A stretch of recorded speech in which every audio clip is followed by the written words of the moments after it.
Hello folks! Today is Tuesday, January 9th, 2024. My name is Todor Vladov and I'm back with a new episode of Keeping It Realistic. Number 17th in total, but also first one for 2024. I don't think that the 2-week pause that we had actually let you forget this, but I explain this in the beginning of every show.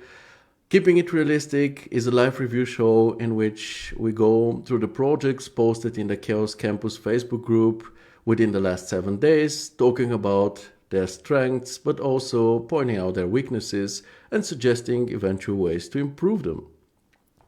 I see a lot of activity in the comment section already. Hi Seraphim, hi Helen, Sebastian, Karim. Glad to have you all folks. Welcome. How are you? I hope you had a good start in the week and actually a good start in the year. And with this being said, let me wish you all a happy new year.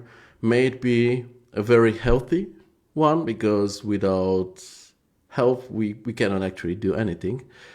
But also very inspiring and successful to all of you, to all of us, because our field is currently a bit in a rough patch, so to speak, and we can use some success and some inspiration. And I hope this year is way better than the previous one. I hope that the crisis our field is in just goes away, so that we can concentrate more on being creative and having fun with what we do and what we love, rather than, trying to survive.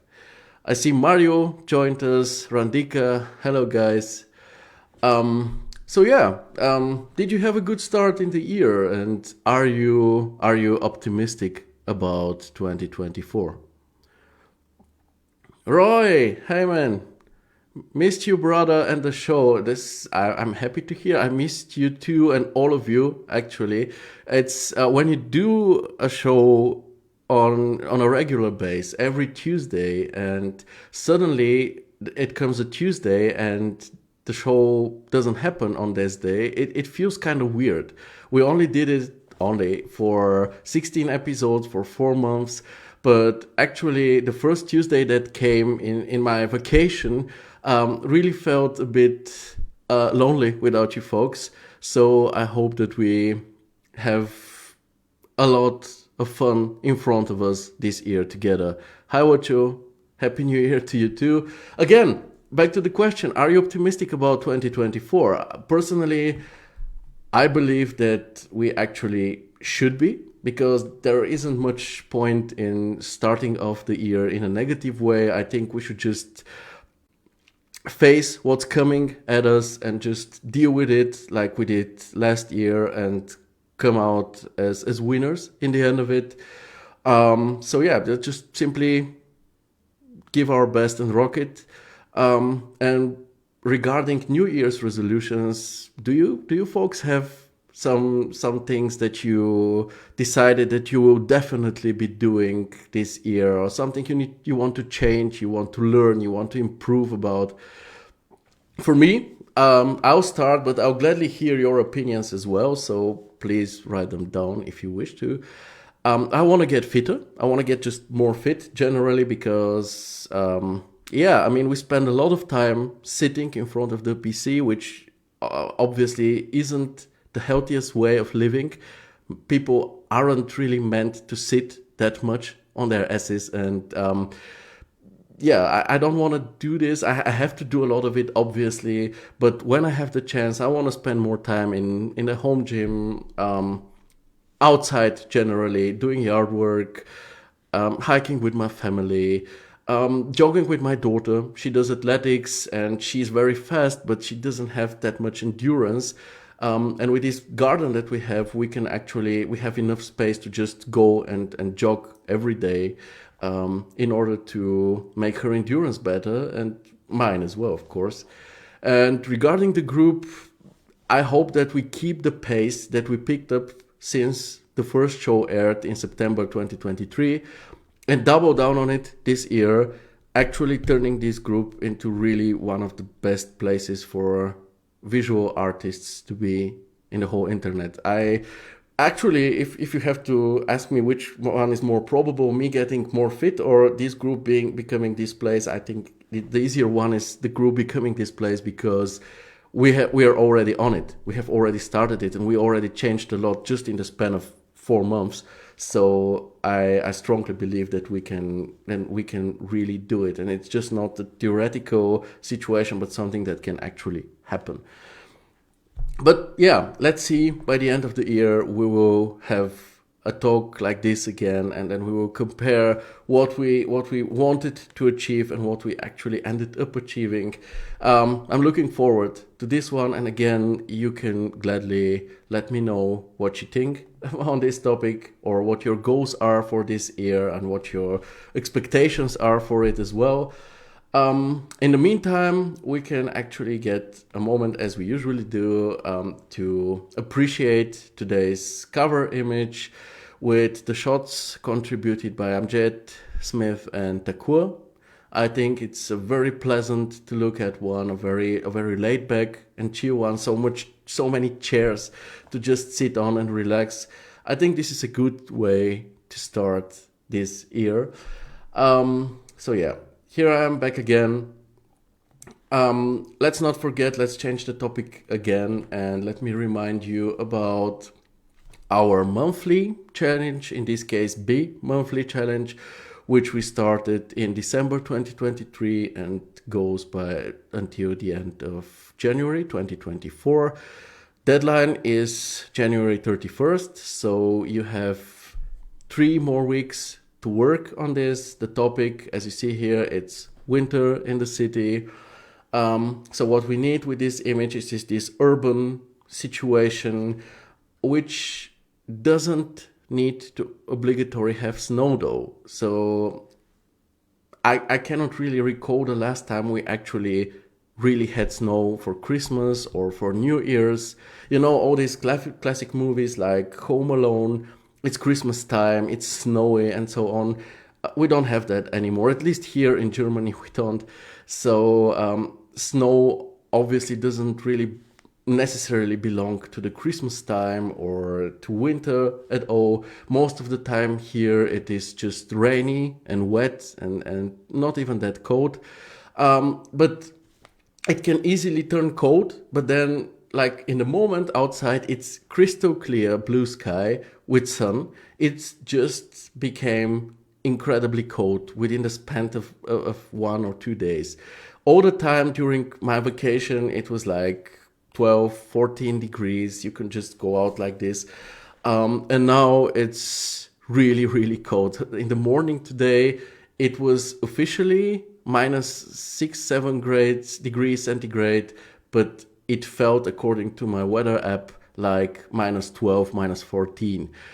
This is the reason why we have to heat up a lot. We live in this historical house which isn't properly insulated. So when it becomes cold on the outside, it quickly becomes cold on the inside, and we have to heat up the spaces a lot, which unfortunately very much dries the air. It's like, you know, the old school radiators. It dries up the whole air a lot. So if you hear me clear my throat, apologies for that. It's just because it's so incredibly dry on the inside. But yeah, so regarding this, our monthly challenge, it doesn't have to be a snowy one. It just this winter atmosphere should be perceivable. It should be there, so you can have a sunny scene, but you know, make sure that your trees don't have leaves and that it looks like it's frosty and stuff like this. And last but not least, I want to share with you an article, because I believe that it's important that we are actually knowledgeable, and next to all the experience we get by doing and experimenting around, that we also need to be competent and know some theory as well. So yeah, from time to time I will share with you articles. This one is about interior lighting. It's called Let There Be Light, 12 projects that show the impact lighting can make to an interior space.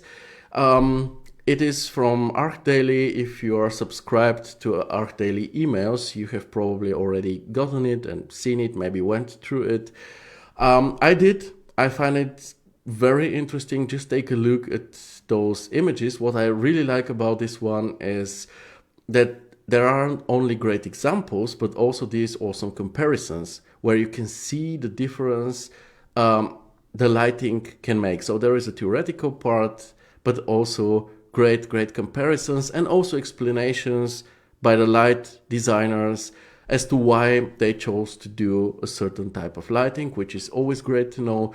I didn't quite get the connection between sometimes the sexual orientation of the inhabitants of those projects is mentioned. I didn't quite get the connection between this topic and the way their houses are lit up, but you may be able to figure it out.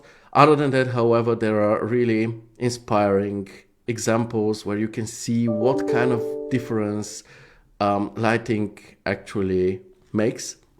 So I will take this and actually post the link in the comments so that you can take a look at it if you want to. Again, there are some really awesome examples where, especially something like this, where you can see the difference between the day lighting and the evening lighting and how huge this difference can be. Because sometimes, especially with interiors, I see evening versions of projects that are very similar to what you see during the day. And I often wish for a more visible, perceivable jump between the day and night or evening mood, as in this case. And what's more, what we see here aren't renders. These are actual situations. So you know that, let's say, lighting like this orange, very warm lighting is actually possible in real life, even without hidden lights and so on. So gladly take a look. If you're interested, let me know. But in the end, it's not so much about which articles exactly you decide to read.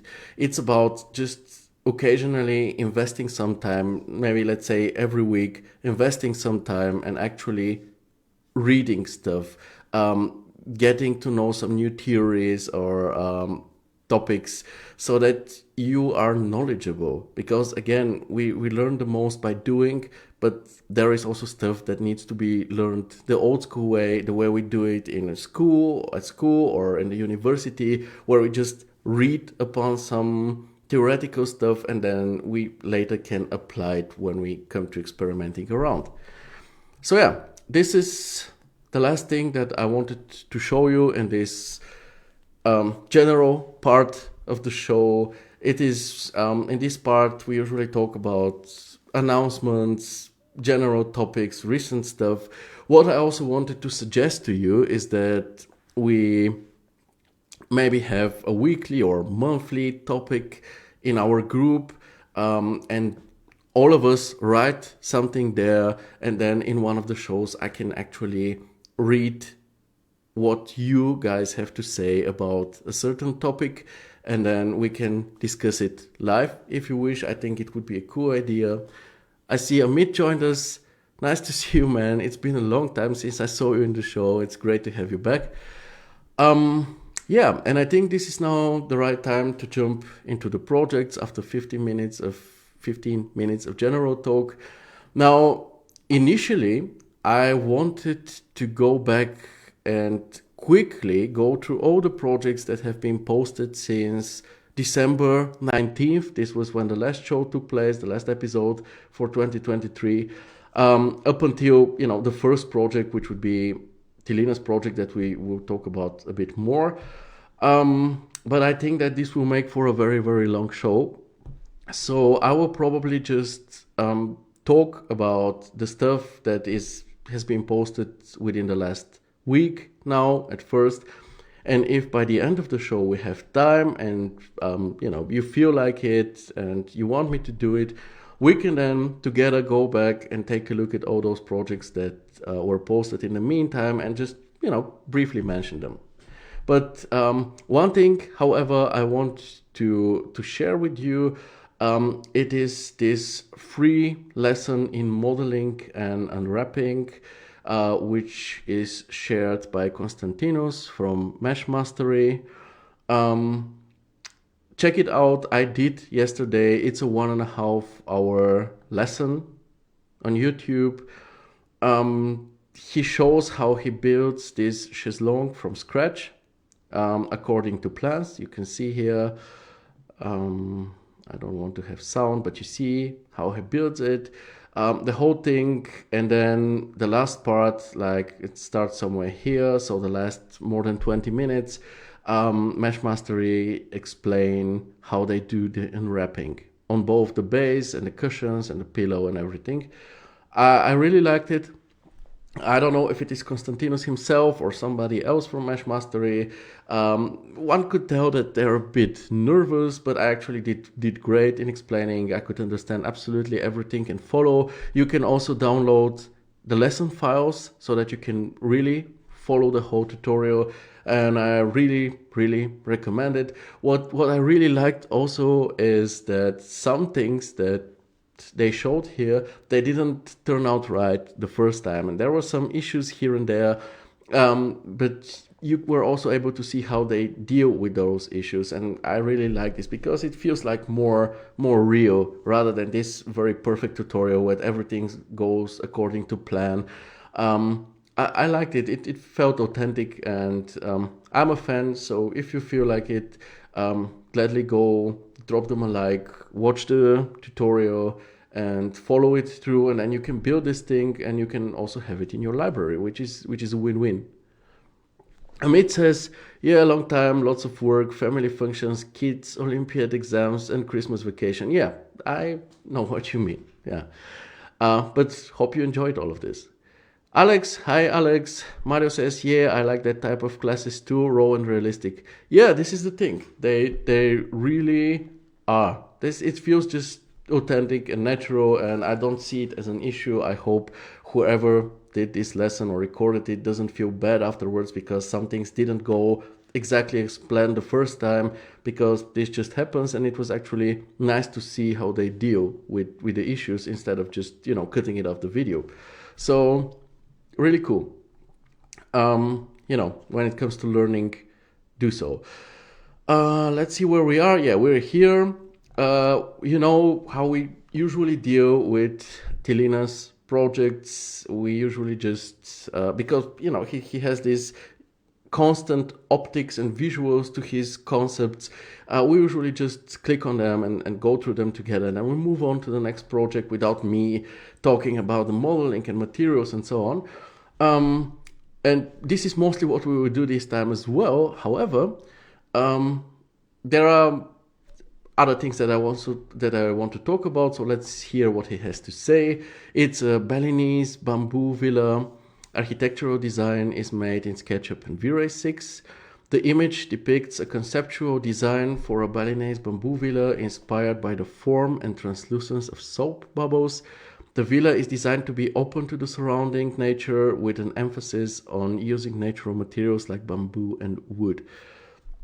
So, very nice description. It's really good to get some technical infos like software combination and so on, but also to be able to read some concept explanations, because usually I immediately see what the inspiration is.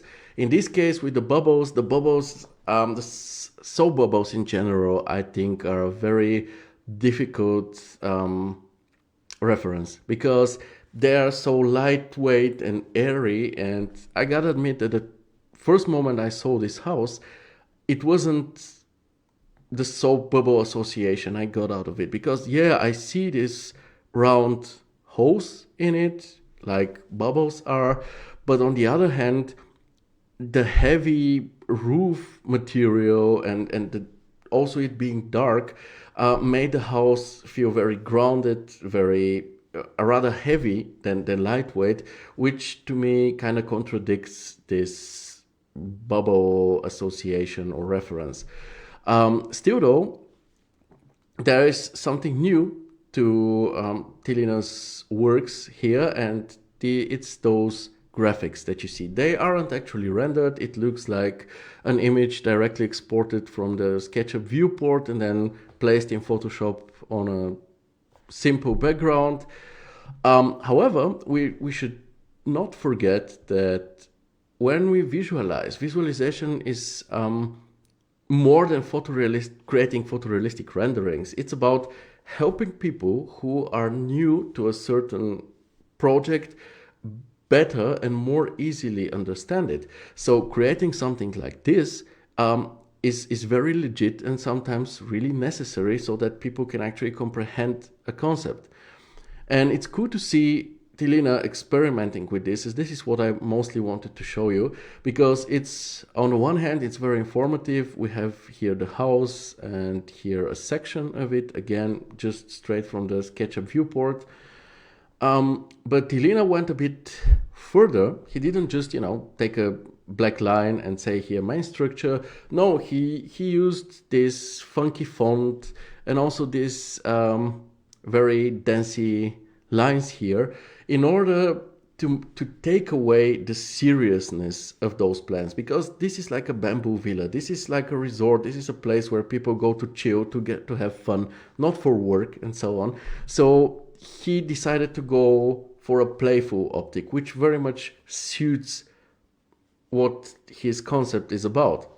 And additionally, he added those silhouettes of, I don't know, some palm tree leaves and fern leaves, which again add more to the leisure and fun mood of his project. And I think that this is a really nice idea. I'm not sure if this shadow effect from Photoshop is needed. I think I would prefer it without it. It would be a more clear image. But yeah, this is subjective. But still, I wanted to show you also these plants here, like the silhouettes of them, the outlines. They just add to the atmosphere and take away this very serious aspect, or the way like a section looks like, and make it more fun, more pleasure to look at. So yeah, just a very, very cool thing to see. Now we can go through the images. It is, I would say, the usual optic for Tilina renderings. We know that, I think, Tilina, you can maybe blur out, use some depth of field to blur out the closer leaves to your camera so that they don't take away the focus from your building. And also make sure to make them dark so that, again, they don't take away the focus, they don't become the eye catcher, but the building. And yeah, we have a few shots. For the closer shots, I already recommended this. Maybe try Stable Diffusion or some other AI solution in order to have to work more on the faces, especially of 3D people, to make them more realistic. Helen says, because of the dark, strong material, since it reminds me more of a helmet than a bubble, but it's really nice and beautiful. Yeah, it has something of a helmet. Again, the bubbles are visible here, but on the very last shot, where the construction is visible and you don't have these roof materials, I think it suits more the bubble reference rather than when we have this dark roof material. And Tilina says, hi Theo, I made presentation images with online CapCut. Oh, okay. I don't know this, but good to know. You can maybe share this in the description of your project. Anyway, this is a really, really, it's really cool to see that you don't just, do the usual visuals to your projects, which I understand that you want to keep this line, but you actually add to them and experiment around. And this group is the right place to do so. And as you see, once you add something new, something different, immediately you get the feedback. So yeah, keep it up this way. Next we have Ikechukwu, who says, hello fellow 3D artists and architects, check out this V-Ray for SketchUp tutorial on how you can round the edges of objects in your model using only V-Ray, no outside plugins required. It's perfect for kitchen renders, furniture renders and others. I hope you enjoy it and learn a lot from it. Cheers. So yeah, it's actually a YouTube tutorial. You can follow, you get even to see Ikechukwu in the beginning somewhere. And it's very, very useful. You need rounded edges actually everywhere. It's not only in the kitchen, on our furniture, you need it on the edges. Here he is. Thanks for the tutorial, man. You need those edges also on walls, on ceilings, and everywhere. It's just more natural this way. So yeah, I know that SketchUp didn't have it for a long time, and you have to go to do some beveling with some third-party plugins, which is not always a pleasure, but in keeping it realistic, we have already mentioned this a few times, that you can just use this additional round edges bump in V-Ray for SketchUp, and then you can just make it work so that your edges aren't as sharp and realistically sharp as the before here, but rather softer as the after. In this case particularly, it's maybe a bit too soft, especially when it comes to a marble plate. They tend to have sharper edges, but obviously not perfectly sharp, right? So I would say when you have watched this tutorial, go watch it, drop Ikechukwu a like, follow him. There are lots of other useful tutorials that he shares with the community. And once you have watched it, I don't want to see any unrounded edges coming from SketchUp with V-Ray anymore in future in this show. And yeah, thanks Ikechukwu for sharing this one. Really useful. Janito joined us. Hi man, glad to see you back. We move on to Amjed's project with a really interesting living room design. As far as I can tell, it's a design concept of his. Let's see what he has to say about it. Hello, my design for a living room. I hope you like it. The software is Revit, Blender, Psychos, and Photoshop. With regards, Amjed. Generally good, informative presentation. We know the software. We don't know if it's a commercial or a personal exercise. However, I would tip on a personal exercise rather than a commercial work, but who knows, gladly put it in your description as well in future. And as usual, if you concept something, if you design something, gladly share with us the thought process behind it. First of all, it makes it easier for us to understand. And secondly, one can learn from you. Like if you did this and that, one can learn, because now we have to guess. I will talk a lot about the design in the beginning of this review, but again, it's more my guesses rather than your actual thoughts explained or put down to paper. Regarding the image presentation, it's pretty intriguing, I would say, also very visually consistent, maybe with the exception of the first shot, which is a bit on the dark side. But yeah, it really makes me want to click on these images, and this is exactly what I will do now. So the design here is actually very interesting from an architectural point of view. Yeah, you know, I'm not an interior designer, I'm a classic architect, but still, I think that I get the idea here. I hope so. And if Amjed joins us or later watches the video, please share with us your thoughts. So let's go. So first of all, what we see here is the design is very pleasantly minimalistic and very reduced to the essentials, which is great.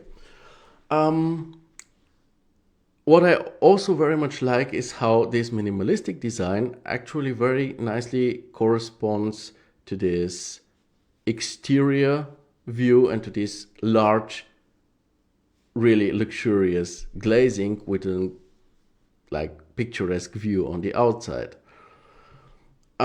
So how Amjed furtherly emphasizes this is by having the sofa actually face the glazing, the outside view, rather than the TV as it would usually be the case, because with this he says, or he emphasizes, that the view is more exciting than what's on the TV. And if you think about it, it's easy to understand, because most people have TVs at home, but only few people have a view like this.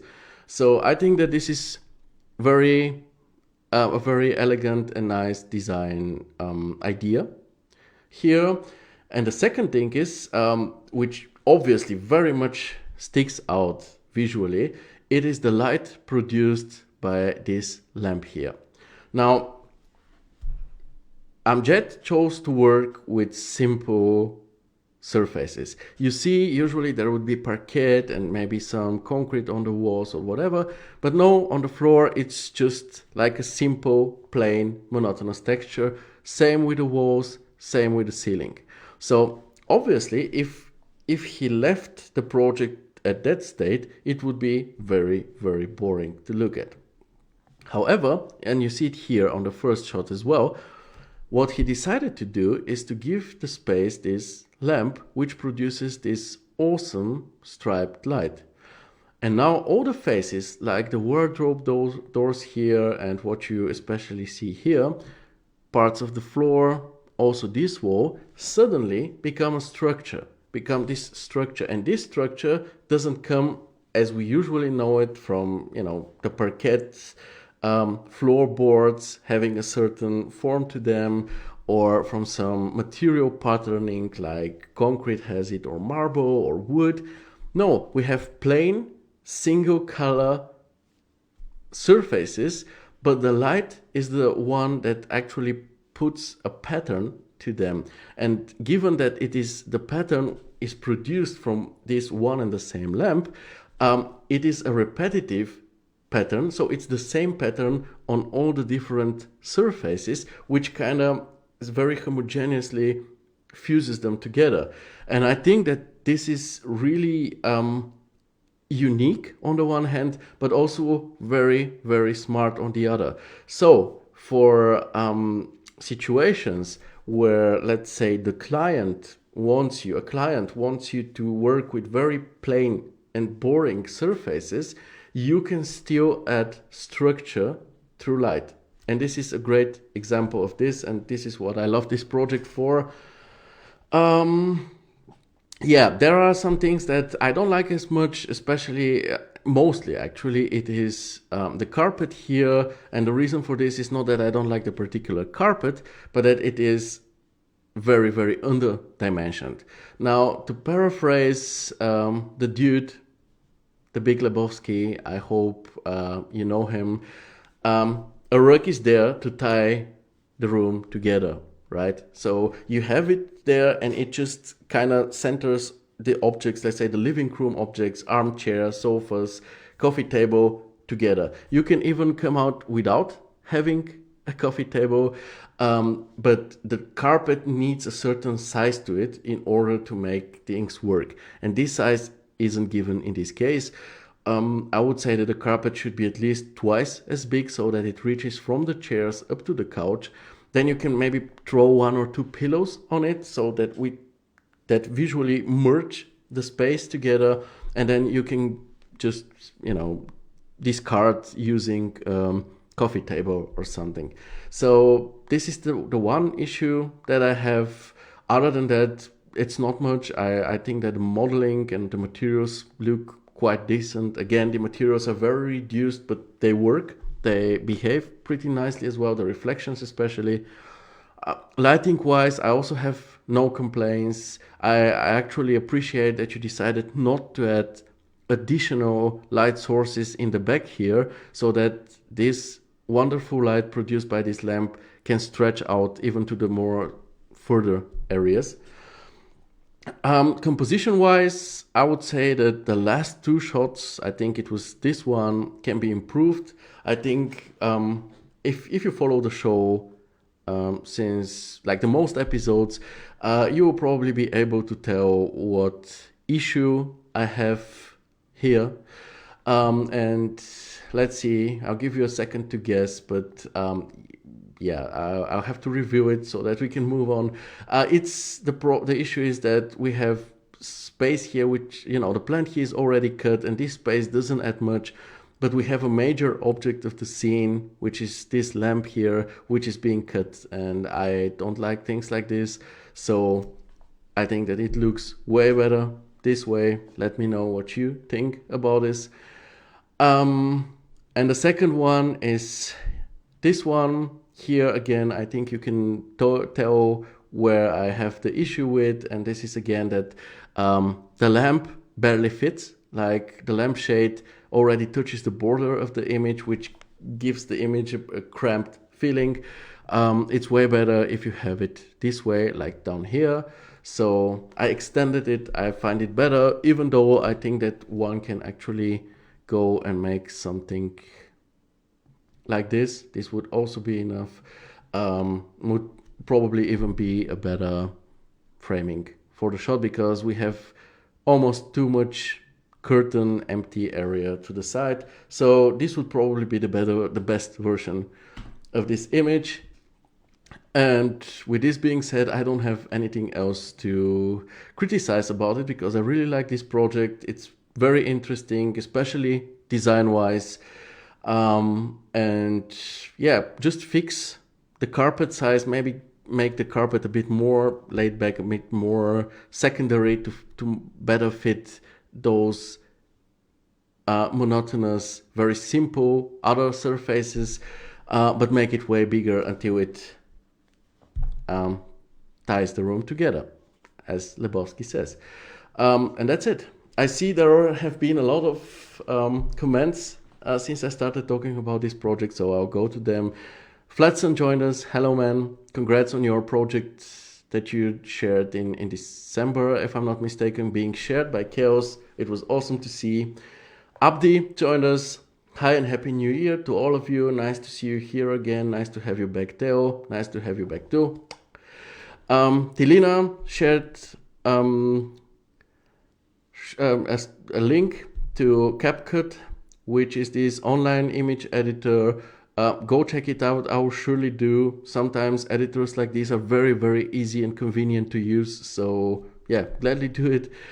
Brenton says, it's a good class when the dude is referenced. Love it. It is. Yeah, I can reference the dude on every show, but I don't want to. But if you haven't watched this movie, The Big Lebowski, please fix this mistake as soon as possible. Go watch it. It's not only a very amusing and great movie to see, the visuals of it are also top-notch, so you can also learn from it if you're always interested in not only having fun but also in learning new stuff.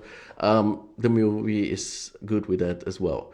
And Kirio says higher lens millimeter would be 100% better. For the last shot, you mean?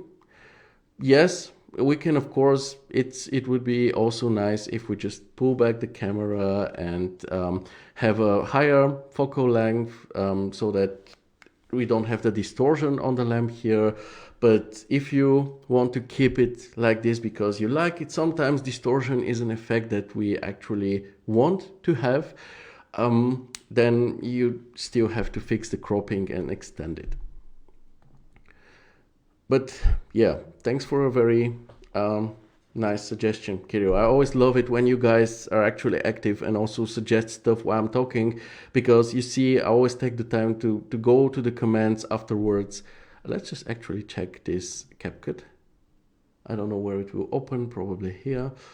So this is it. Okay. You can immediately make it ready for Instagram, Facebook, or TikTok, YouTube. Oh, this is nice. This already is pretty useful, because when I want to do stuff like this, I often have to Google the aspect ratios needed because every platform has its own preferred format, and it's actually it's not fun. So this one seems like a good address. Check it out. Simon joined us. Hi, man. And of course, cinematography in Big Lebowski is by the great Roger Deakins. Nikos Nikolopoulos, your favorite? Absolutely. Yeah. So again, it's I'm actually, I don't know why I haven't still seen Nikos recommend this movie. Maybe because it's not that much on the serious side, like Blade Runner and so on. But it's absolutely amazing movie to watch, and one of my favorite ones of all time. So I definitely recommend it. And now let's move on to Smith, who again managed with his project to be a part of our current cover image for today's episode. Congrats once again. It's a reproduction of an existing project. He says, "Hi guys, I present you the first artist project of 2024. It is based on a reference. In the first comment, I leave you the image. My process, you can see here on Instagram, and this is the image. So let's maybe open it in a separate window. And I'll just, I screwed up. I will have to open it once again and try to minimize it so that we can place it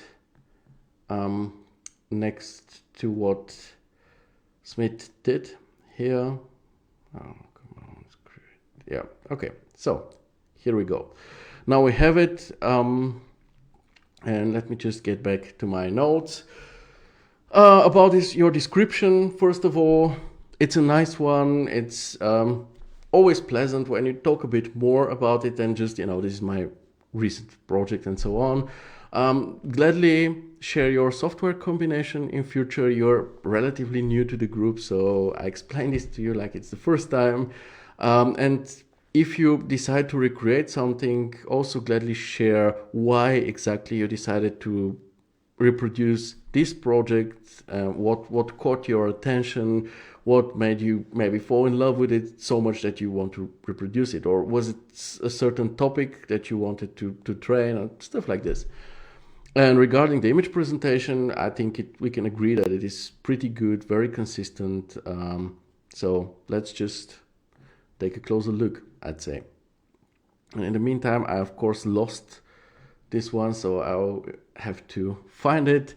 Some general points before we begin talking about this project is that working with the same material, especially when it is wood, on all surfaces is very, very tricky, because we lack this color and structure contrast.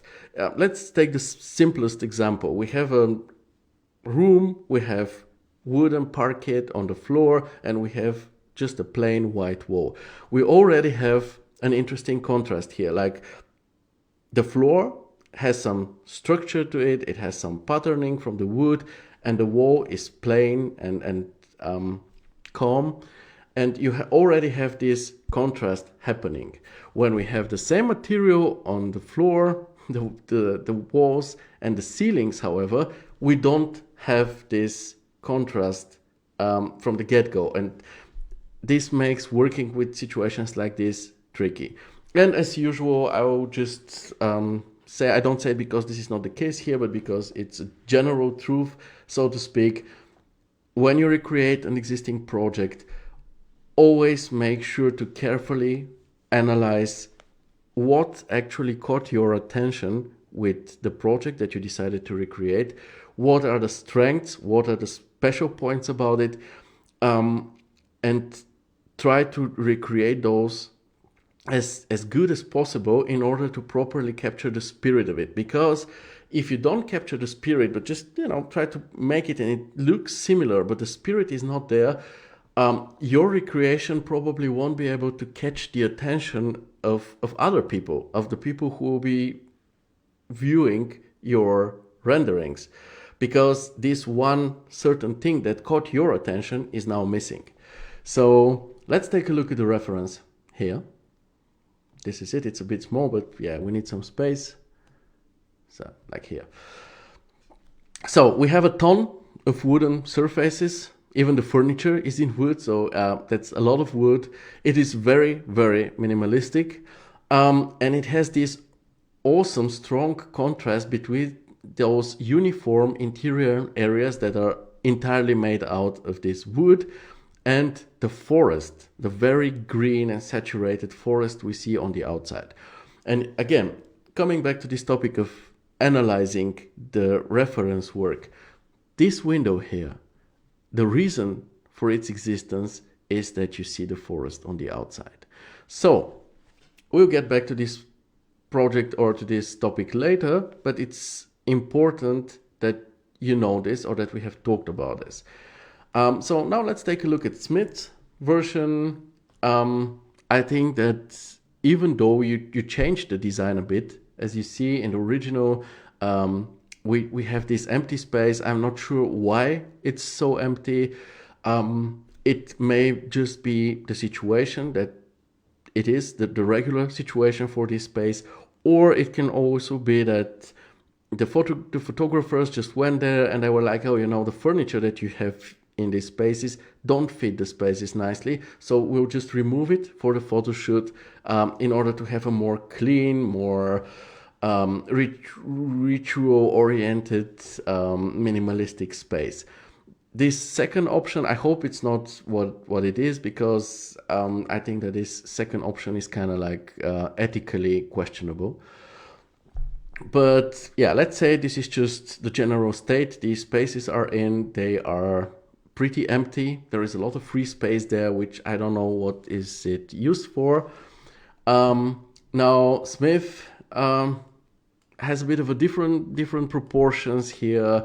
Also decided to furnish here and give the space a proper living room. And if we go back here, with the second shot, you see also a dining area, even maybe a small kitchen. Personally, I like it. I think that this makes sense. I think that you picked up the design and you managed to put some additional stuff which still fits the initial design, which is great, because this shows that at least to a certain level you have really comprehended what this project is about, what type of furnishing will fit it, and you actually changed it to your liking, which actually isn't an issue. You don't have to always recreate everything perfectly. You have to understand the project so that if you change something or add something out of yourself, it makes sense in terms of the general logic and concept of this project. And this is where you also failed a bit is to capture this awesome contrast that we talked about earlier, where we have this square window here that only focuses on this awesome forest. It's true you have placed some trees here, they are there, but they look more generic, like you just wanted to place something there in order not to simply have a, pale white sky. But what you don't have is this framing, because again, I think that in the original, everything was a deliberate choice in order to frame this forest and be able to always see it framed like a wall art. And in your case, this is no wall art. This is just some generic trees on the outside. And honestly, it's not better that you also decided to desaturate them this much, which is almost unrealistic because they are kind of grayish almost. So in this particular aspect of this recreation, you failed a bit because, again, it's more about having this framed forest picture as if it's hanging on the wall, rather than just having some generic trees on the outside. Now, regarding topics like modeling, you mostly actually did a nice job. The modeling seems really solid. The assets that you have used seem also pretty fine. Where the scene could profit from a bit more detail, though, like especially on those corners here, because if you have to imagine it, this is not one continuous wooden structure. It is a wooden panel on the ceiling and a wooden panel on the wall and a wooden panel on the ceiling. And where they meet, even if they're beveled so that you don't see the edge of them, still you need to actually do it as two surfaces and then also chamfer them a bit so that you get this mole grout, which adds this nice just structure and more detail to your project. And also, if we compare those windowed areas here, it seems like the glass areas actually have a certain frame to them, which you didn't make. You just let them run into the wood and that's it. And I think your model will profit from this.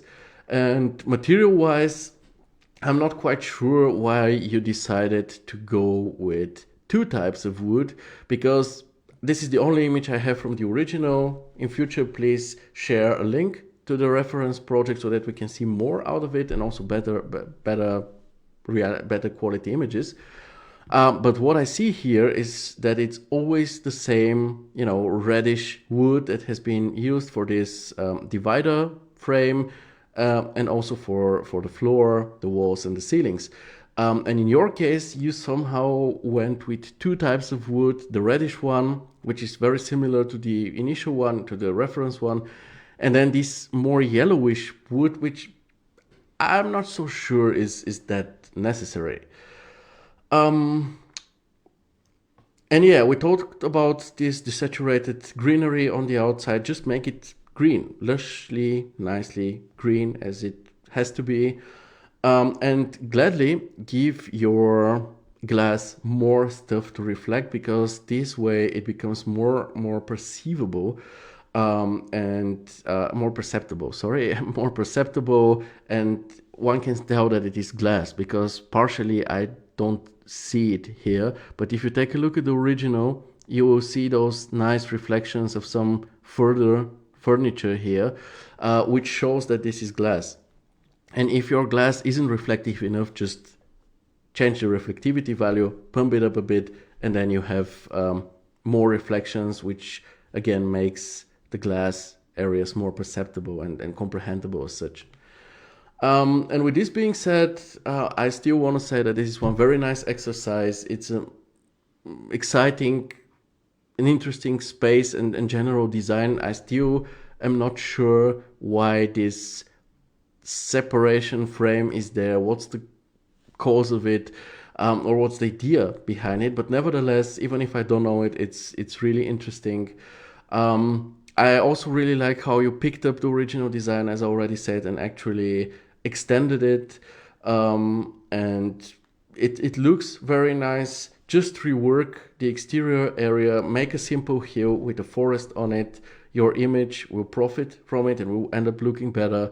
Add a bit more detail, especially around the edges, and some frames to those glass areas, and maybe tune up your materials a bit more, especially those greens, saturate them, make them look more natural, and you have a wonderful portfolio project. This is great, really cool. Let me check what Flatsun has to say. I feel all square structure, it looked really cool with the compositions. Which compositions do you mean? All square structure, it looked really cool with the compositions. Yeah, it's partially this one angle is like directly recreated, and I think that this is just one of those major parts this project revolves around. So yeah, let's move on to the next project, which is Thakur's project. It's another one of his training scenes. He picked up D5 render between the holidays or in December, and this is the second project he does with the D5 render engine. Thakur, we have already talked about project of his. He tends to make this simple, yet actually very nice to look at scenes. So let's see what he has to say about it. Hi friends, same image, two moods. Use 3ds Max and D5 render for these images. Hope you guys like it. I see Smith says, thanks for the recommendations. I will work on it. My pleasure. I hope the feedback is useful to you. We will later have a look at a project where it's visible how important feedback is if people actually decide to listen to it and decide to invest the time and effort into changing what has been criticized and making it better. So far, every artist that did this, it has paid off, and it was visible even to the fellow other artists. So yeah, if you decide to do it, share it maybe, or you can share it in our Keeping It Realistic group. But yeah, it usually pays off. So back to Thakur. Very nice description. We know the software combination. We know the idea behind this project.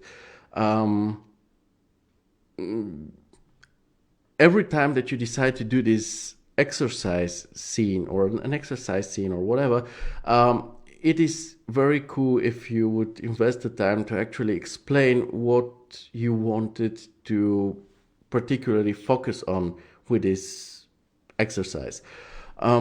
If it's the lighting or materials or whatever, so that when you get feedback to it, I can also concentrate more on it and not like on everything.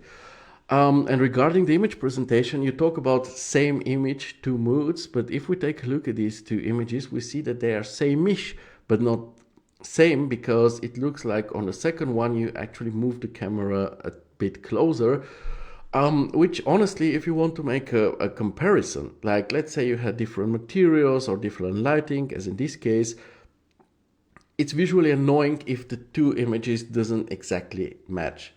It and also looks like a lack of precision on your side, which isn't a good look. So if you want to make comparison images, always make sure that the angle always stays the same. Now let's take a look at the shots. It's generally, let's maybe talk based on this one, because this is more clearly visible. Sweet setup. The furniture goes together well. Same goes with the materials, the colors. It's really very harmonious, almost too much so, because in the end the images end up lacking color contrast. Like if you squint your eyes and look at this, you will see that it becomes kind of difficult to see the different forms, because we have a lot of gray and beige and something. So yeah, I'm missing a bit of a color contrast here. Also, composition wise, this image is a bit of a unbalanced case, because you see there is a lot of stuff down here. Like you have this table, and then you have the chair behind it, and then you have this other part of the chair, and then you have the bench. Yeah, I'm really good at drawing with the mouse. Then you have the plant. So you see there is a lot of stuff down here. Let me also draw the blanket so that you get my point even better. There is a lot of stuff in front of each other. It's almost cluttered. It's almost difficult to distinguish the single forms. And then up here, there is simply nothing.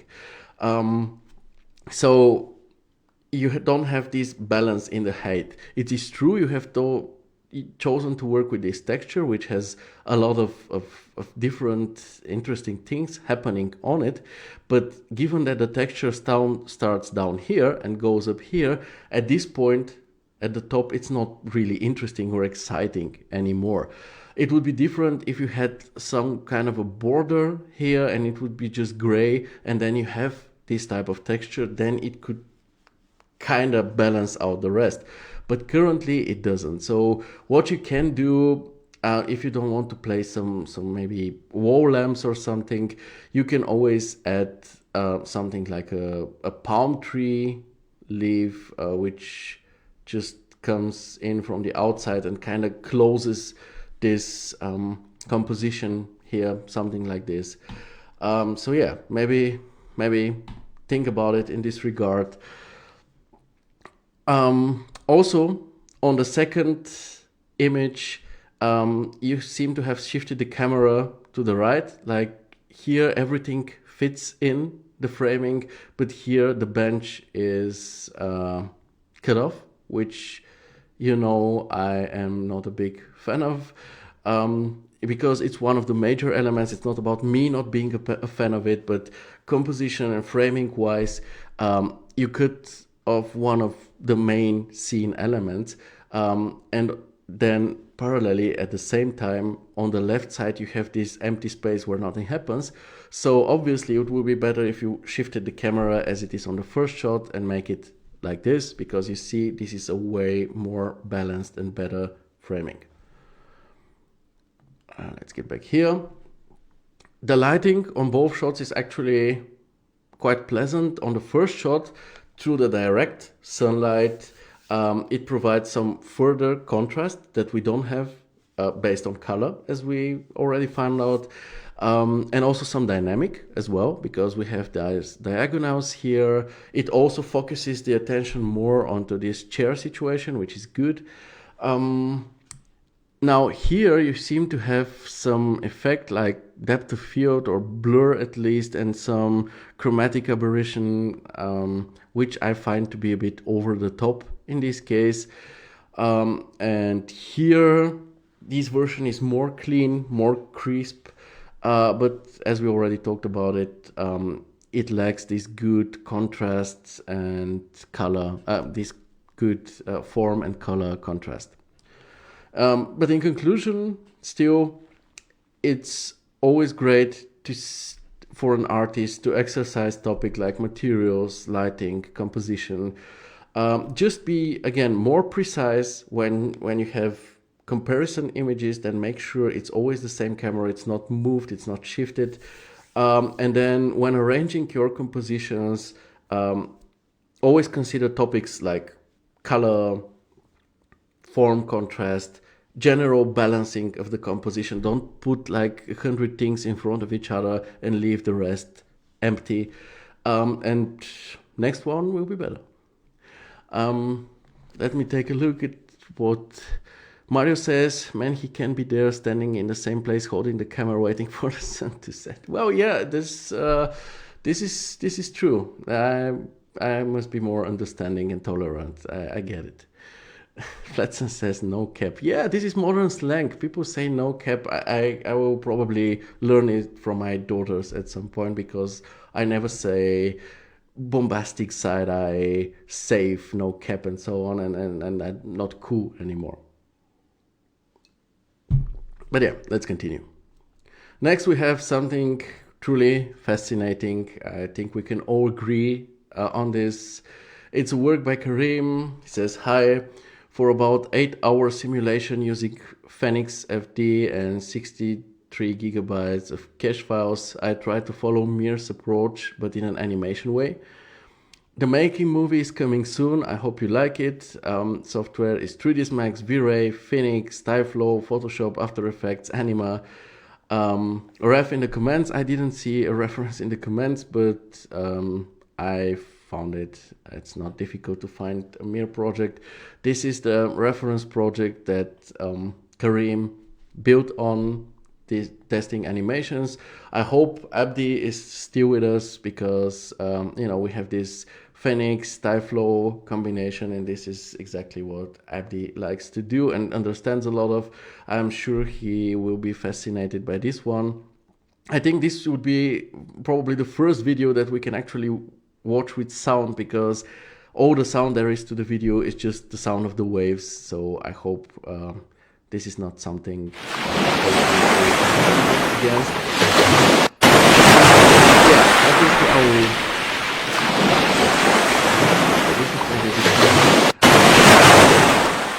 I will turn the volume down so that we can still talk while watching the animation, which obviously is truly amazing, at least to me. The wave movement feels really natural, and one can actually also get this sense of power through this huge amount of water with the waves. It's perceptible, and I really love this.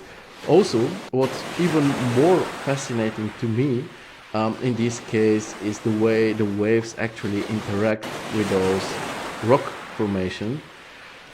Here it's not only the way they actually collide with them, but it's also the way how the water actually makes them wet, and they stay wet. So if we take a look at this one, for example, you see how the waves touch it here, and the areas that have been touched by the waves are actually now wet. And this makes it, of course, very, very authentic, because those rock formations that are smaller or more submerged, they are actually continuously wet and darker, while the ones that are up here are actually dry. And this makes the whole thing to be really fascinating. I would say this Phoenix and Tyflow, I don't know how much you used of both, is truly amazing. You said that you make making of video, as far as I understood. If you make it, please upload it in the group. It would be very interesting for everybody to see. I see Abdi saying, yes, this project is pretty impressive, really love this one. I can imagine, again, greatly utilized Phoenix and Tyflow.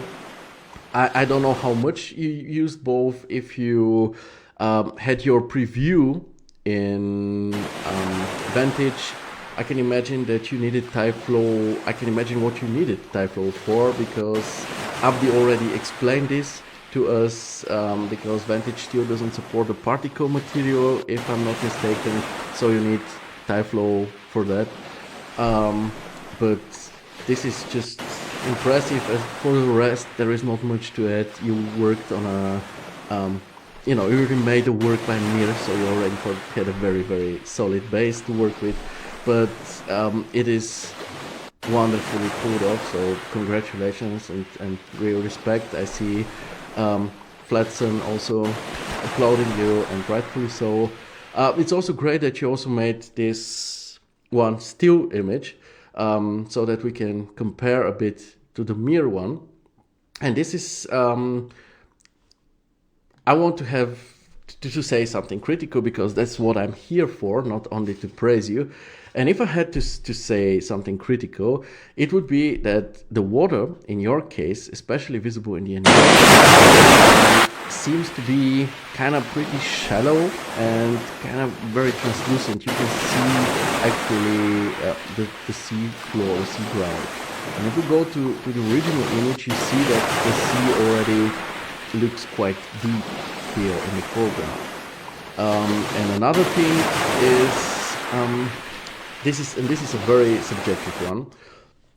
In your case, you have this water surface which looks amazing, but it is kind of very uniformly dynamic, because you have this foam like scattered everywhere. There is this one area here which is a bit where a bit more happens, a bit more action, but still it is kind of tame. It is very uniform. In the Mir case, however, if we take a look at this, we have this, let's say, clear path between where the viewer is situated and where the project is situated.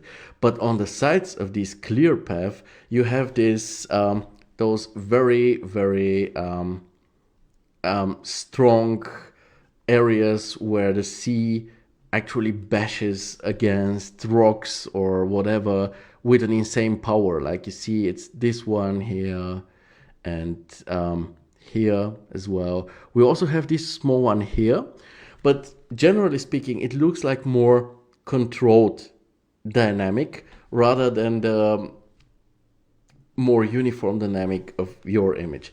Obviously, this is very high level, or this is nitpicking. This is criticizing on something on such a high level, but I just wanted to share my thoughts with you. So if you have the knowledge and you're able to make these strong collisions with the waves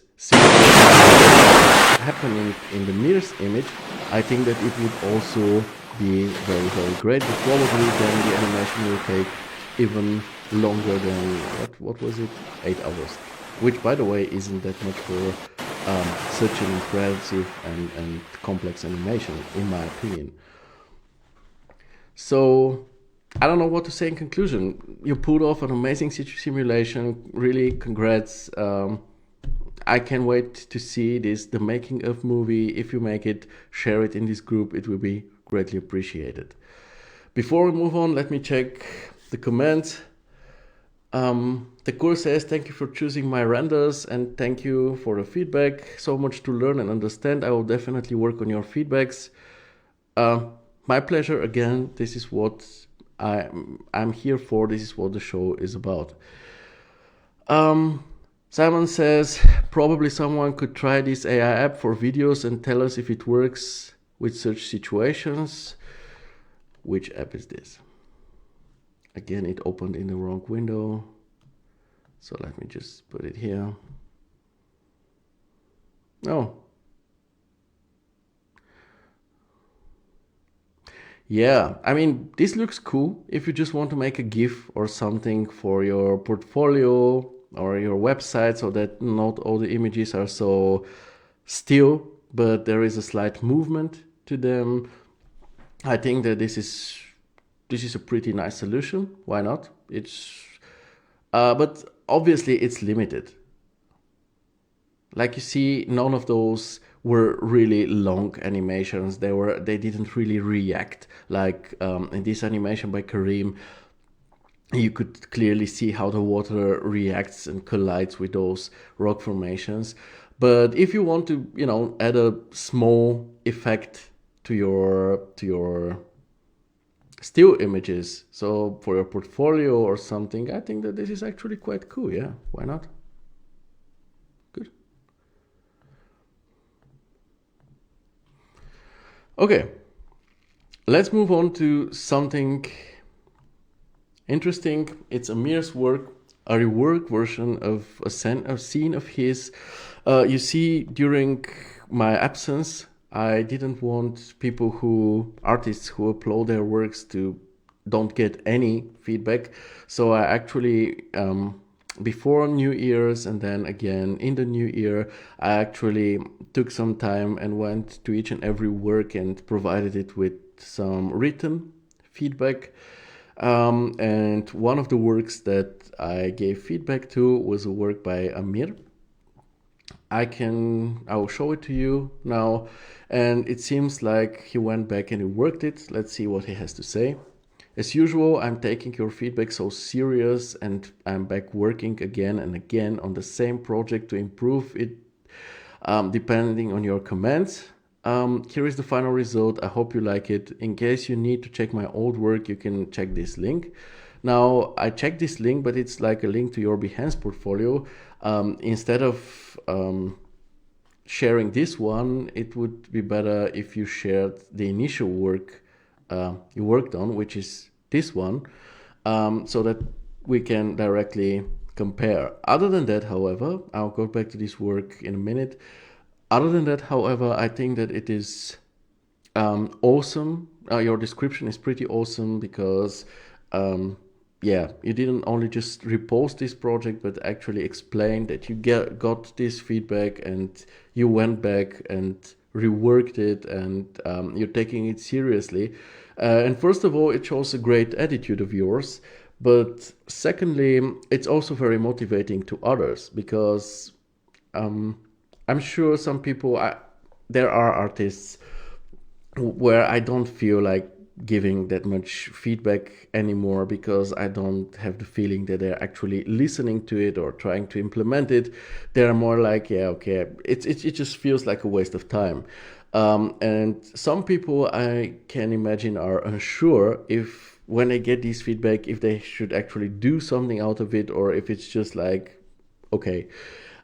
So hearing that an artist actually takes the feedback seriously and goes back and reworks their work and re-uploads it, I think is very good thing to do and also very motivational to other artists, I can imagine. So yeah, just so you know, I really like this one. Again, only when you make a link to your previous project, gladly share the project instead of just your whole portfolio. But yeah, let's open this up and let's go back to the original project where actually Flatson and Grant and Edgar provided you with some feedback, mostly because of the pool water, which was not really in scale. The waves are way too big. And then I gave you my large, long feedback. So yeah, let's take a look at what feedback you received. I will just open the image so that everybody can clearly see and follow. So we had the pool water, the waves being way too big, way too wavy. Then the background, just you have this villa, and then you have this very urbanistic big city background, which simply doesn't suit it. The terrace, the back area here is just too cramped, in my opinion. There is way too much furnishing there. The deck lamps, we cannot call them deck lamps because what you actually did was simply make sphere corona lights and then clip them into the ground. You can do something like this with aerial shots. Let's say you have you make an aerial rendering of an airport, and then you have the landing track, and usually on both sides of a landing track there are these small lamps. Then you can simply take the sphere lights and just scatter them on both sides. But when the camera is so close, you cannot do it. This is just a lazy thing to do. So yeah, you just need real deck lamps. Same goes for the lamps here. By the way, it seems like you just put some rectangular lights on the top of this false wooden ceiling here and hope for the best, and the best didn't happen. Also, the plants in the foreground are very clear, very prominent, and they definitely needed depth of field. So let's go back to your image and see what you actually did out of it. So you reworked the pool water. It is way better now. Still not perfect, as you can tell by Alessios and Chris' comment here. Gladly go easier on the bump so that you have some structure, but it's not so bumpy as it is now. You also changed the backdrop for a way more fitting and reasonable one, which is great. Just make sure that the 3D trees that are visible around the house visually fit your background, because currently they don't. You have, a very dark and gritty tree, and then this blurry, very bright tree in the background. So you gotta fix those trees here. You also reduced the furnishing in the back. I think it looks way better now. You placed actual deck lamps or terrace spots here, and also ceiling lights here as it should be. You gave the foreground some sweep depth of field, which made the plants lose their prominent role, and now the viewer can concentrate more on this whole scene here. So the image improved immensely. Really, this is a real improvement. So the time that you have invested into it was really worthy. And if you want to improve it even more, then let's go to them one by one. Fix the water surface, fix the trees to match the background, maybe add some larger trees here to the right of the camera, not visible to it, that can then reflect into this large glazing in the second floor. Remove the overexposure. You have a bit of an overexposure. It's visible here. It's visible on the chairs here. Just use a stronger, higher highlight compression value. What do we have more? Desaturate, or maybe exchange those plants to the right. Currently, the plant that you have there is a very massive one. It has these dark, big leaves. Maybe you can find a plant which isn't so massive and heavy as this one.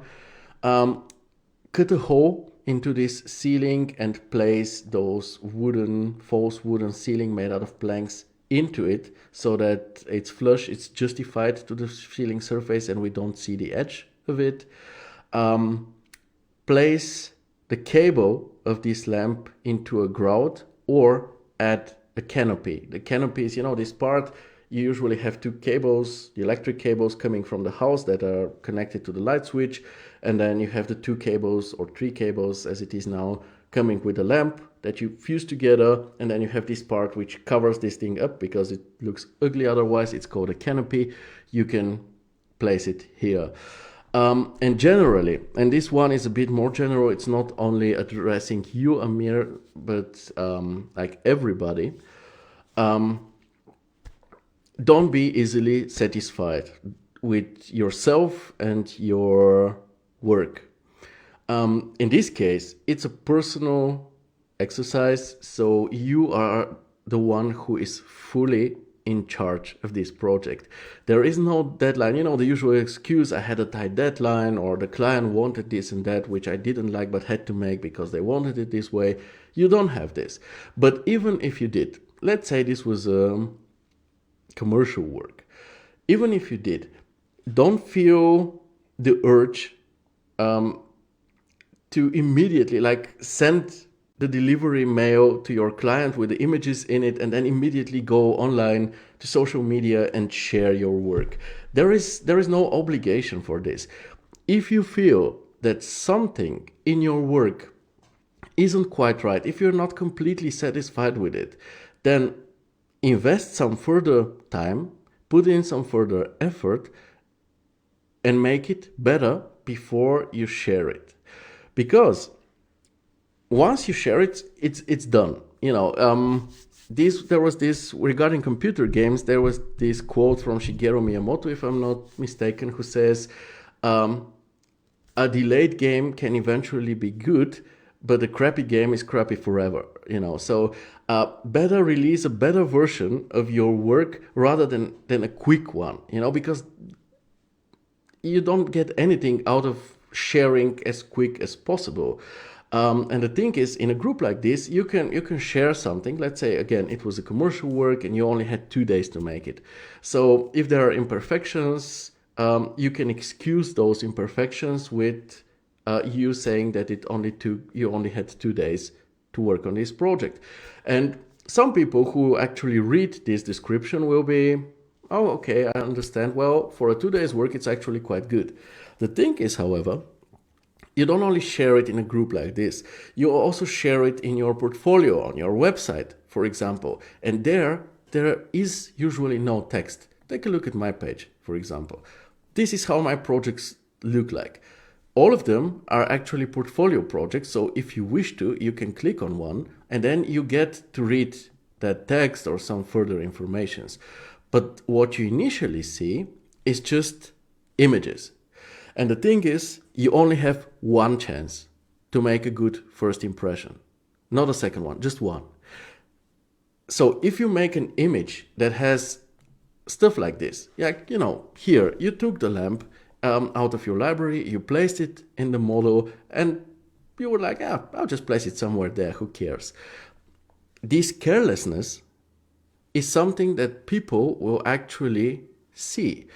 And this will be your first impression. And if I'm the client and I see this image and I'm like, oh, this dude, he actually has skills, but he's careless. Or even if it was like this version of it, where you had just placed these corona lights into the ground,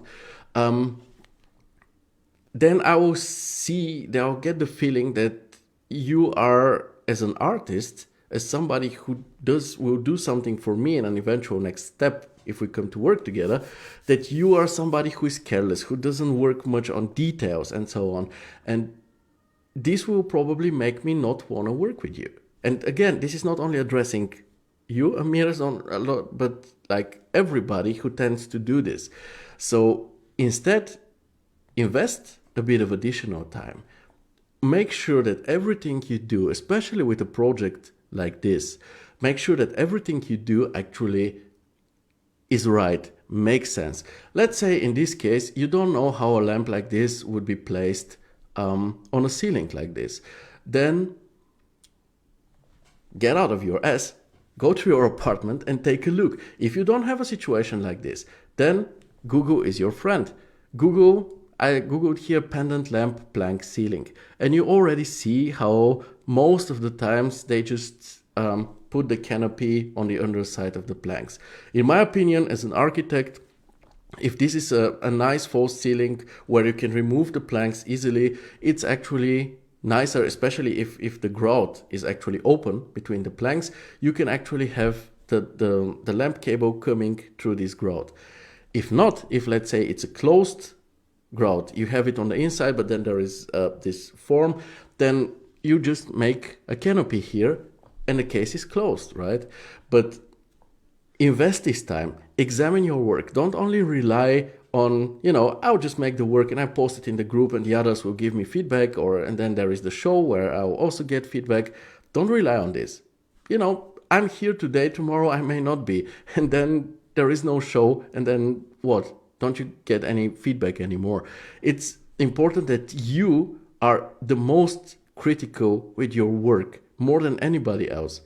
Be critical, examine your works exactly. And if there is an issue, try to address it, watch tutorials, do some reading, do some research until you fix it. And then there are these things which make more special knowledge based on experience, like tone mapping or like the perfect composition. These are things where you can get some external help in form of opinions from the group and so on.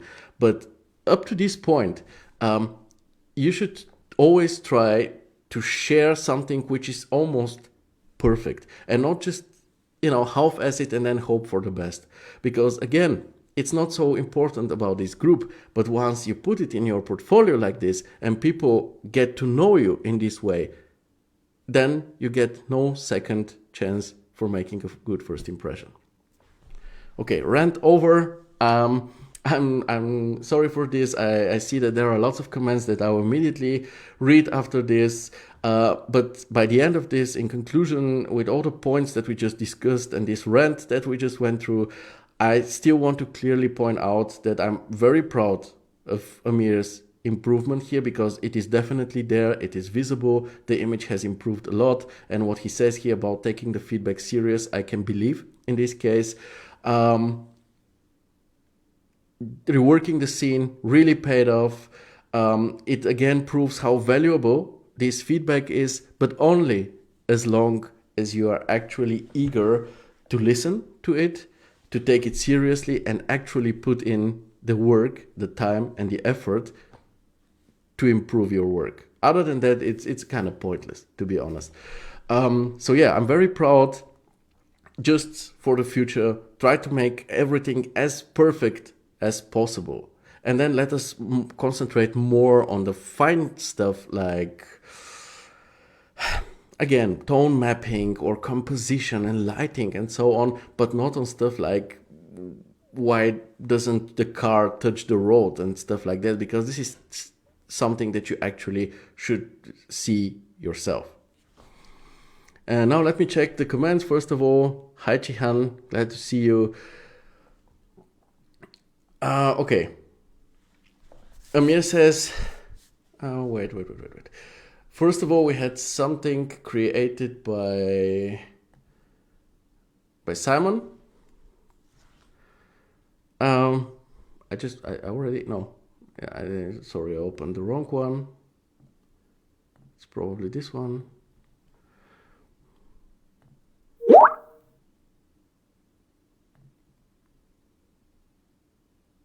Oh, nice. Not really realistic. It looks a bit more like washing foam, but still, it's nice that it moves. Abdi just informed me that we had a drop in our talk. Do you guys still hear me, see my screen and so on? Please confirm. He says it's okay again. Okay, then it's good.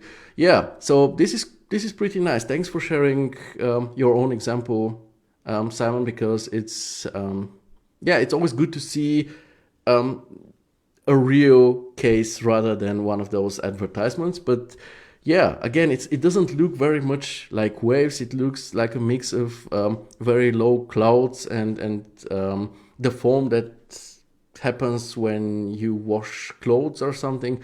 But still, it moves, and this is actually quite sweet in my opinion. So thanks for sharing. Simon says, I have just created this right now. The image is by Charlotte Taylor in collaboration with Nicolas I cannot read French, I'm sorry. They have great stuff, check them out. Then thanks again also for this reference. Amit said, what you said is true. I said a lot, but I hope everything is true. Thanks for confirming and for agreeing though. Amir says, thanks a lot. I fixed the spots also and changed the environment. Yeah, I see what you changed. Amit said, it is motivating and helps us to listen and do the necessary changes from the feedbacks and improve, but sometimes the project is done and we have moved ahead to another one and there is hardly any time to come back and do the necessary changes and re-upload it, but can try for future projects and still, if it's ongoing, do the necessary changes and finalize it and re-upload them. Well, sure, you don't always have the time, and sometimes we just don't have the willpower to actually go back and unfold the whole project and then rework it. And sometimes it's not even worth it. Some projects, this is just how life is and how reality is. Not every project we work on is meant to be shared, because sometimes we need to put food on the table, and sometimes we work on projects that are neither very beautiful nor very exciting or something like this. So it's when we do such projects, we can just keep them to ourselves. We don't have to necessarily share everything. My point is that when you decide to share, then try to share something which is really shareable, something which leaves an impact. But of course, I agree. You don't have to rework everything. Like every show, just rework every project. Oftentimes it's also enough if you just listen to this feedback and try to avoid such mistakes in future, for example. Abdi has written a really long review, but let's read it. He says, "Hi Amir, I like the new image pretty much. The lighting and shadows are looking pretty good now in my opinion. The water surface looks also much better, but still pretty windy though. Looks like you've been using noise modifier to create the bumps. If so, try Phoenix Ocean Texture Map. Those maps can be used even if you do not have license for Phoenix itself. All you have to do is install Phoenix, and this way you can use the maps that are getting installed with it. This is not cheating, and Chaos is aware of it and also recommends the usage of them officially. Give it a run. Cheers." This is a massive, awesome suggestion, recommendation, a great tip. There is not an issue with installing Phoenix and then keeping those maps, and the ocean texture map is also a great tip by Abdi. So yeah, I understand the hearts and the like emojis and reactions to it. Let's see what Flatson has to say. Constructive feedback is very important, guys. Believe me, it was with Theo's feedback that I improved my kitchen project a while ago, and then it was a success. I was even elected 3D Artist of the Week by Rebus Farm with that project. Yeah, that really makes me happy, man. This is really awesome to hear, and I'm very glad that you share it. I'm very thankful for it too. Really appreciate this because, hopefully it shows others how important it is to get this feedback. It's a kind of a mentorship, if you want, because it's not a personal mentorship, but somebody is telling you what you're doing right, what is good and what is not so good. So where's the big difference? Mario says, people will always look every pixel of your picture. That's why you have to take care of everything. Lots of potential clients are very busy. They don't have time to examine every millimeter of your scene, but the ones that are really interested in working with a long-term visualization partner actually do as Mario says. They will actually examine it and see if they like everything is nicely done, because they will expect this for their future projects. So yeah, this is true. Mario says it's all clear, so you hear me. This is nice. Amir says, thanks again to Dorvarov. I will never give up and will work on it again till I make it perfect and realistic. I hope to achieve that before becoming a boring person. You will. You just keep it up this way. And again, don't be easily satisfied with yourself. Be your worst critic. Like, always find something and try to improve it. This is the way to grow. Helen says everything's okay now, but I had little connection issues as well. Maybe too much rant for Facebook. Yeah, probably not politically correct enough. Amir says, I didn't know that. I will search and use it soon. Thanks a lot as an answer to what Abdi suggested. So yeah, I love this community. This is exactly how it should be, folks. We're all here. We talk with each other. We help each other. And this helps everybody, including myself. So, next we had this question by Kazim about Anima 4D people in Vantage. I don't use Vantage as a Corona user, and I also don't use Anima 4D people. I use this already, how are they called? The ones who already have like a position to them, but not the animated ones. So I cannot help here, but generally speaking, when it comes to questions like this, especially around Vantage or Anima, which now belongs to Chaos, a very good place to start are the Chaos forums, because people there are actually very helpful and also very knowledgeable. And additionally, if it's like a technical issue, try to reach out to the Chaos support. They are amazing. They answer pretty quickly, normally within the day, and actually almost always manage to solve the issue that one has. Amir says, could you support us with some sources to improve the composition? You just have to go back to some of the shows. I'm not sure which, where I already shared an article like this.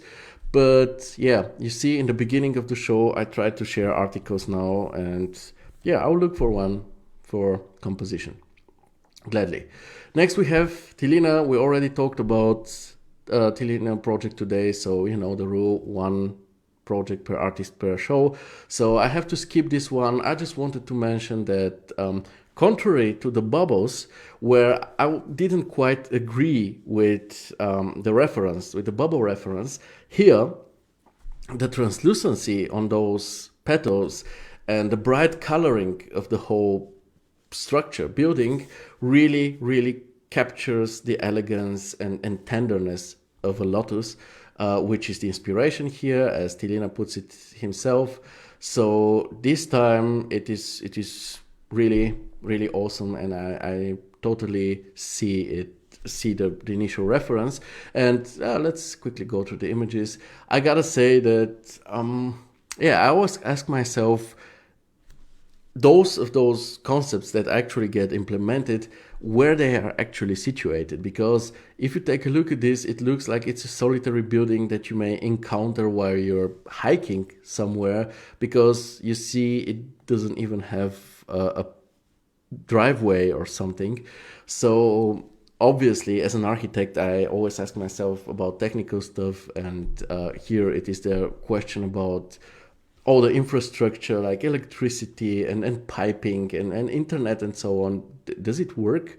Or are the projects like situated in the suburbs but really close to the city and we just don't see it? Difficult to tell. Next we have Amjed, whose project we actually also talked about today, so I have to skip this one as well. But we can maybe just briefly mention it. He says, peace be upon you. I tried my design for the Marine Research and Science Center. I hope you like it. It's done in Blender and Cycles. It's a very exciting one, to be honest. It looks cool, this metallic structure surrounded by nature, because you have the rocks here and the trees in the back. So it's this artificial against natural, which is a nice contrast for sure. The lighting and the atmosphere here I also enjoy a lot, to be honest. The structure itself, I'm not sure I quite understand it. The structure itself, to me, looks like a mix of a toaster and a gaming console, maybe. This is just my own interpretation. And I have a bit of an issue with its scale, because judging by the boat here, I know this is further back, but still... and the person here, this is not an actual building, and you see the thickness of it, an actual building that is meant for people to get into, but it's more like a nameplate or something, which then again would be very monumental. I'm not sure, maybe those Marine Center is actually underground and this is just what you see on the outside, on the surface. Then it would be pretty cool, but maybe it would help if we were able to see an entrance or something like this, so that we can get the scale, because currently I don't get it. Helen says it has Nintendo Switch vibes. It really does. Yeah, by the way, how is it called? Santa was kind enough to bring this family a Nintendo Switch, and we're very happy. It's a pretty cool console. Next we have Abdi with a sweet Lambo animation. It has a great soundtrack. It really rocks, but I won't play it just to make sure that the Facebook doesn't ban this video in some countries. So we have to watch it without the sound. Yes, this is what I meant. I very much enjoy the rainy, overcast early morning vibe of this video.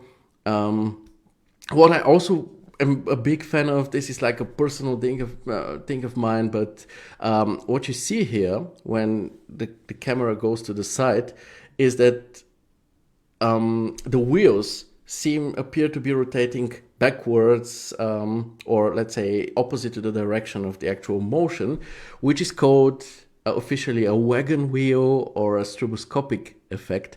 And it's actually great when you see it in an animation, because it just adds this layer of authenticity to it. And also, this is made, the whole highway here is made with this road generator for, let me just read it, road generator for Clone in 3ds Max, which comes from Abdi's studio as Art 3D Motion Graphics. And I think that an animation like this is a very, very sweet but also smart way to promote this. So good luck with this. I can imagine that a lot of artists, especially those who maybe do more automotive stuff, but also more urban planning or big structures around the city, not like in the city center, can profit a lot from this very easy and flexible way to create highways and streets.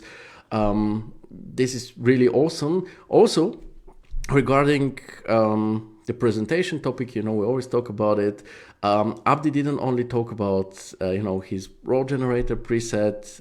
He also mentioned that the 3D model of the Lamborghini Centenario is acquired from ArtStation. I always enjoy when I see something like this, because it's very fair. We don't have to make every asset in our scenes, but if we sometimes point out to special assets like the car in this case, it's a great thing to do, in my opinion, an honorable one.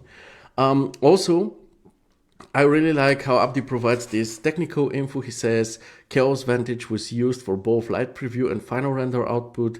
The scene was rendered with 1,000 samples, which took a little over 14 hours. Enjoy.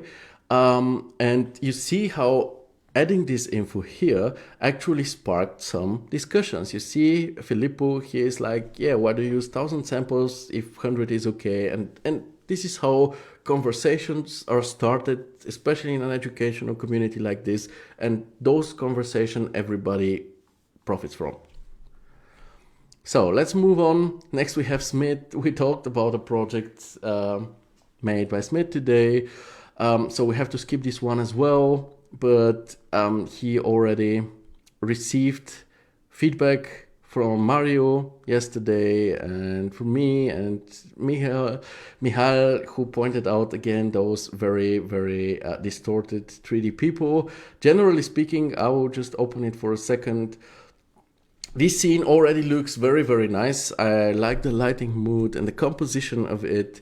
When you have a central perspective, because this is like a general advice, not so much about this project, when you have a central perspective, gladly go for 2D cutouts, because the 2D cutouts together with the central perspective are easy to put in the scene. It becomes more difficult when you have like a strange angle and the 2D people don't exactly fit.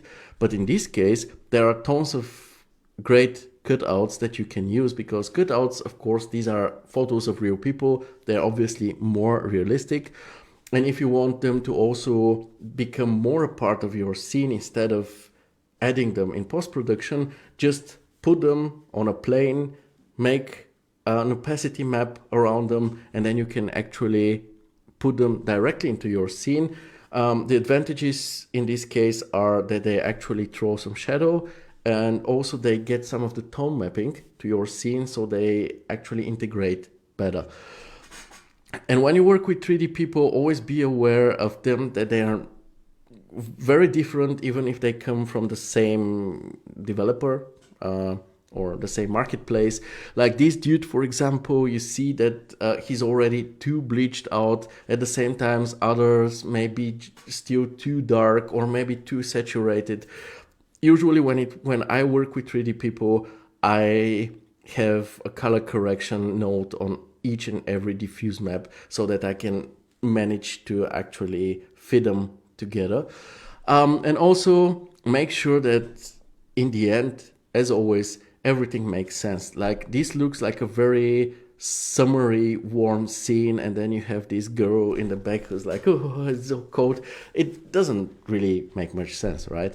So yeah, consider topics like this for the future. Don't only just put the people. And if you work with 3D people, again, what I said to Tilina, you can always try some AI like Stable Diffusion in order to make them a bit more realistic and lifelike. So enough about this.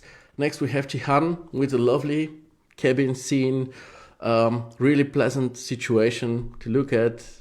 He has only written small cabin. This is one of those very to the point descriptions. Again, Jihan, you can gladly always write a bit more so that we better understand what drove you to make this project. But it's a lovely cabin scene, really pleasant. I really would love to be there. I love hiking, I love nature, but I've never been to a place like that. I can imagine this as a place that I discover while hiking and then move on, but I've never rented a place like this. And actually it would be awesome if someday we do this. I would personally very much enjoy it. I also like the sweet atmospheric lighting here. It's not over the top, but still very nicely moody. Regarding the landscape here, the landscape itself is pretty cool with all the rocks and everything. Personally, I find the grass to be kind of too idealistic, like too soft and cuddly, too uniform. It's like the landscape has this green fur on it if it wasn't for those flowers in between. And the second thing which bothers me a bit are probably those concrete steps. On the one hand, they surely make a lot of sense. They show how you can actually use this house, how you can reach it. On the other hand, however, they're kind of, they're in concrete gray. They're kind of too urbanistic and technical in a way, removing or taking away some of the romance of this lovely scene. So maybe, especially in areas like this, instead of having just this concrete deck, maybe just have a gravel path or something like this, so that it's, I don't know, more lovely, more romantic. And as for the steps, I think it would be cooler if they were like old steps, like, this Quicksilver bridge assets that you can get. But if not, maybe steps made out of stone and not this cold concrete, even though it nicely contrasts to the grass and very nicely fits the building. Yeah, but all in all, first of all, this is a subjective opinion, and all in all, I really want, this image makes me want to be there, and usually this is the sign of a very successful render, I would say. Abdi says, thank you very much for mentioning the video and for your valuable feedbacks and thoughts. You rock. You rock too. Helen says, very beautiful. It reminds me of a cabin Theo recreated himself once. Yeah, I guess Helen is referring to this one. This pavilion, by the way, folks, this is when we talk about this one, if you recreate an exterior and you want to concentrate more on a certain topic, let's say plants or whatever, you don't have to have a massive house with 2 or 3 stories and whatnot. In this case, I wanted to recreate something. You see, it's a reproduction. It's always clearly stated. There is also even a link to the original because, again, this is the right thing to do. So I chose this one because it's fairly simple to do, but you can play a lot with it. So I took, I don't know which image it was, something like this one of those shots, I think with some woman. Yeah, this one. I just took this one and decided to recreate it, which I did, and you see it's fairly similar. I recreated it from scratch, and then I started playing with it. I made an evening version because why not? And this was it so far, but later I actually decided to play with it a bit even more. So I went on the inside and those additional shots because I wanted to play with this striped light or with God rays, as you see here. So again, a project doesn't need to be massive to be nice and fascinating. Then we have Abbas, which would be the last thing for today because the show again turned 2 hours, who says gray and white dance together, creating a calm office vibe. The mix of gray's depth and white's purity makes a stylish blend. Simple elegance shines in the office with gray and white tones. The office's peaceful feel comes from combining, you guessed it, serene grays and bright whites. The beauty lies in the harmony of, really, gray and white shades. So although a bit repetitive, that I'm currently making a bit fun of, I really like how Abbas every time tries to write those more interesting, more complex, more artsy descriptions for his work rather than just being, this is an office with black and white and gray. So I really appreciate this. Sorry for making fun of it. So let's take a look at this. Technically seen, from a technical point of view, when it comes to modeling, to the looks of the materials, this is one really solid work. I would say the first angle is also very finely framed.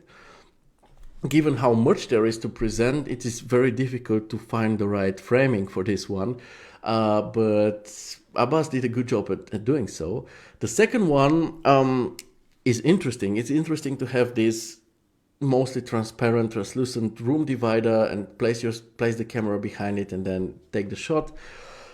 But I think that this divider still is kind of too prominent at the moment. It's taking too much attention.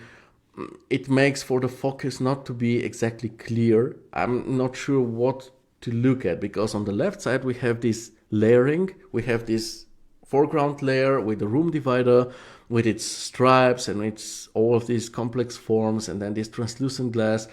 And behind it there is also a lot of stuff like the desk and the PC and the chair and so on. So I cannot really concentrate on something here. What I can more easily concentrate on is the right side.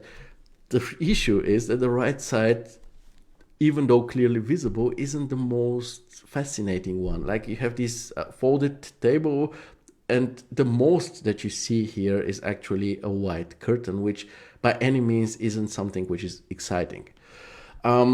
So generally speaking, let's go back to the first project. This project just has too much going on, and I'm not sure who is the one in charge. If it was just given this way to Abbas, there isn't really that much that he can actually do in this case, to be honest.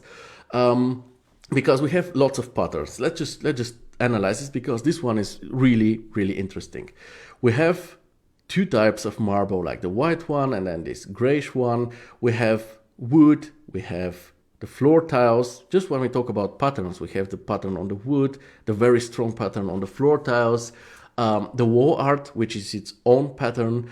Then we have lots of different materials. Like, again, starting with the marbles, we have gold or brass here. We have wood, we have clear wall paint, we have plastic or aluminum or metal, we have fabric. It's just a wild mix.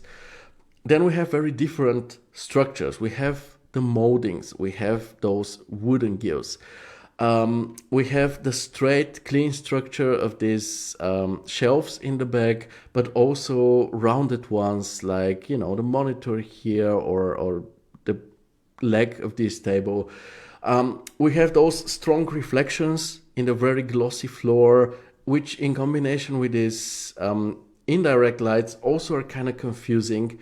So there are lots of forms, materials, colors, and this makes for a kind of chaotic scene, which is visually kind of too full, kind of cramped, not really visually clear. And this is a difficult project, and the issue lies here in the one who actually came up with this very mixed and chaotic design rather than by the one who visualized it, to be honest, because again, when it comes to visualization, it is a very, very solid job. So if it is possible to reduce more and to try and achieve a more clear, more harmonious, this gray and white play, then I think it would be better. And with this, after 2 hours, I think it's time to wrap it up, so that I don't hold you back anymore. We didn't have the time, unfortunately, to go through the projects that were posted between the last show and between when we started today. But gladly go back and take a look at them, because there are amazing projects among them, very inspiring ones. And if we have some time, maybe during the next show, I can maybe show you one or two of those projects that I really found very good, and maybe a good reference to you, also inspirational and motivational wise. And with this being said, as always, I want to thank you for hanging out with me today. Stay safe. Have a good rest of your week. I hope to see you again next Tuesday. We're back to normal, same place, same time next Tuesday. And so far, stay healthy, rock on, and ciao from me. Bye.